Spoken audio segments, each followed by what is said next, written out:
নমস্কার বন্ধুরা, আজকে আবার অনেক দিন পরে আমি ভিডিও শুরু করেছি করতে।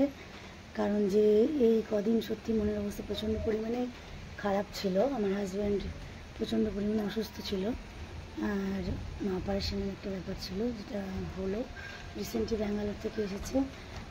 তার জন্য মন টন ভালোই ছিল না তেমন একদমই। আর যাই হোক, আবার এখন সুস্থই আছে। আবার আমি চেষ্টা করছি নতুন করে ভিডিও শুরু করার। সবাই নিশ্চয়ই ভালো আছো। তাহলে দেখাই, শুরু করি। আজকে ওয়েদারটাই দেখাবো।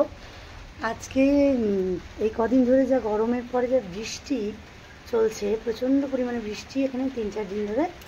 তাই তোমাদেরকে একটু ছাদে এলাম, ছাদে দেখানোর জন্য, শেয়ার করার জন্য। বৃষ্টি এখনও টিপটিপ করে পড়ছে, আমি তবু ছাদে চলে এসেছি।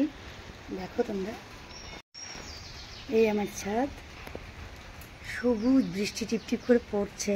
দেখো জল জমে গেছে পুরো, কেমন সবুজ হয়ে আছে পুরো ছাদটা।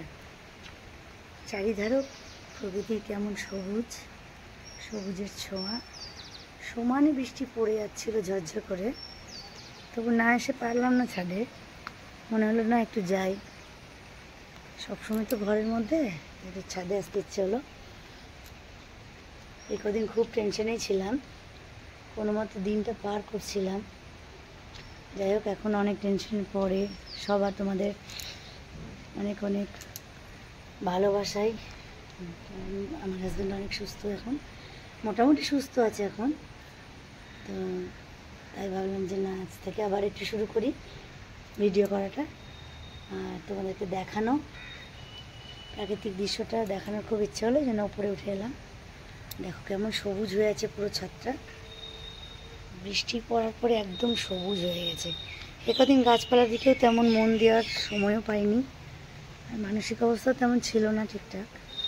বৃষ্টি পড়েই চলেছে সমানে পুরো। এই পাশে তো দেখানোর প্রচুর ফুল হচ্ছে এখন, মাধবীলতার। দেখো গাছ ভর্তি ফুল,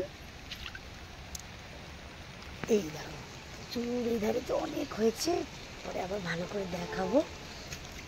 এখানে ফুল পাই আমি পুজোর পুরোটাই। এই জোরে বৃষ্টি আবার শুরু হলো। আজ তাহলে রাখি, ভালো থেকো সবাই। আর আপনি করে বলবো না, তুমি করেই বলবো। তুমিটাই আমি বলতে বেশি প্রেফার করি, তাই জন্য তুমি করেই তোমাদেরকে বলবো। তোমরা সকলে খুব ভালো থেকো, রাখি তাহলে, টাটা।